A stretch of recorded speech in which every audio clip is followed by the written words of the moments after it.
വയറുവേദന വന്നതുകൊണ്ടാണ് ഈ പ്രശ്നമൊക്കെ ഇപ്പോൾ പറയുന്നത്. ഈ വയറുവേദന വന്നില്ലായിരുന്നെങ്കിൽ ഇതൊന്നും ആരും അറിയത്തുമില്ലായിരുന്നില്ല. കൊറോണ കാലത്ത് ഇത് അവർക്ക് ഞാനൊരു ഉപകാരം ചെയ്യാമെന്ന് വിചാരിച്ച് ചെയ്തത്. അതിപ്പോൾ ഇങ്ങനെയൊക്കെ ആയിത്തീരുമെന്ന് നമുക്കൊന്നും അറിയത്തില്ല.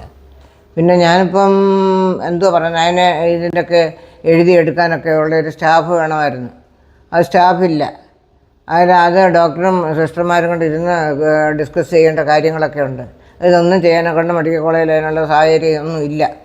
ഇനിയിപ്പോൾ ഞാനിങ്ങനെ ഒരു ഉപകാരം ചെയ്തു, അതിങ്ങനെ പേരുമായി. പക്ഷേ ഇതിപ്പം എത്ര വർഷം ഈ കത്രിക വയറ്റിൽ ഇരുന്നാലും ഒരു കുഴപ്പവും വരത്തില്ല. ഇതിപ്പോൾ ഇവർക്ക് ഈ വയറ്റ് വേദന വന്നില്ലായിരുന്നെങ്കിൽ ഇത് അറിയത്തുമില്ലായിരുന്നു. ഇത് വന്നതുകൊണ്ടാണ്. അത് പിന്നെ വന്നതുകൊണ്ട് ഇതിപ്പം കത്രികയല്ല, വേറൊരു സാധനം. ഇത് പിന്നെ വേറെ ഈ ബ്ലഡൊക്കെ നിൽക്കാനെ കൊണ്ട് സാധനം നമ്മളെ ഈ ഒരു അത് ഇങ്ങനെ കുത്തി അവിടെ ഇങ്ങനെ വെക്കുന്നതാണ്. അതെടുക്കാൻ മറന്നുപോയി. അതാ സംഭവം.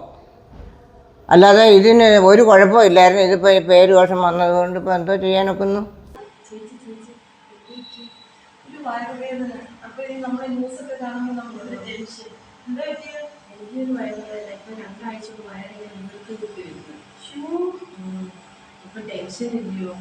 എനിക്കൊരു സർജറി കഴിഞ്ഞിട്ട് ഈ പറയുന്ന സർജറി കഴിഞ്ഞിട്ട് അത് കഴിഞ്ഞിട്ട് ഇതിന്റെ സൈഡ് ഭയങ്കര വേദന. കുനിഞ്ഞ് നിൽക്കുമ്പോഴത്തേക്ക് ഇവിടെ ഭയങ്കര വേദന. അന്നേരം നമ്മൾ ഈ ന്യൂസൊക്കെ കണ്ടത്. അന്നേരം വിചാരിച്ചോണ്ട് എക്സ്റേ എടുത്ത് നോക്കാമെന്ന് വിചാരിച്ചു. സ്കാനിങ് ഒക്കെ എടുക്കണമെങ്കിൽ എത്ര രൂപയാവും സ്കാനിങ്ങിനൊക്കെ? നമുക്കൊക്കെ എന്റെ ഒരു സർജറി കഴിഞ്ഞിട്ട് 1 വർഷം മുമ്പ് അവിടെ എനിക്കൊരു ടെൻഷൻ, മൊത്തത്തിൽ ടെൻഷൻ.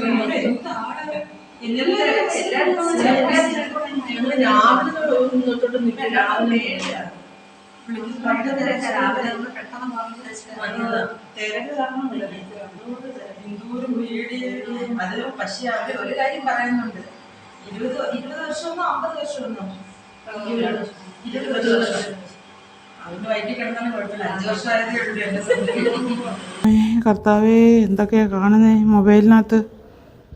എങ്ങനെ ഓപ്പറേഷന് പോവും? എന്തെല്ലാം അങ്ങനെ മൊബൈൽ തുറന്നാൽ ഇതേ ഉള്ളല്ലോ. ഓപ്പറേഷനകത്ത് കത്രിക വെച്ചു, പഞ്ഞി വെച്ചു. ഇനി എന്തൊക്കെയാണ്, എങ്ങനെയാണ് ഓപ്പറേഷന് കയറുന്നത്? മനസ്സമാധാനത്തെ കയറിയിട്ട് എന്ത് ചെയ്യാൻ പറ്റും?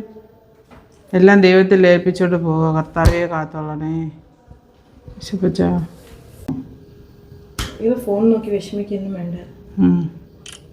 ധൈര്യമായി പോയി. അപ്പൻഡിക്സിന്റെ സർജറി കഴിഞ്ഞിട്ട് എല്ലാവർക്കും ഒന്നും ഇങ്ങനെ അബദ്ധങ്ങൾ പറ്റത്തില്ല. ഇത് പണ്ട് ചെയ്തതിൻ്റെതാണ്.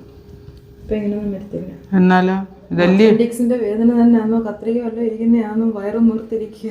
അതാ ടെൻഷൻ. നേരത്തെ ഒന്ന് സർജറി കഴിഞ്ഞതാ. ഞാൻ അതിന്റെ വല്ല ആണോ?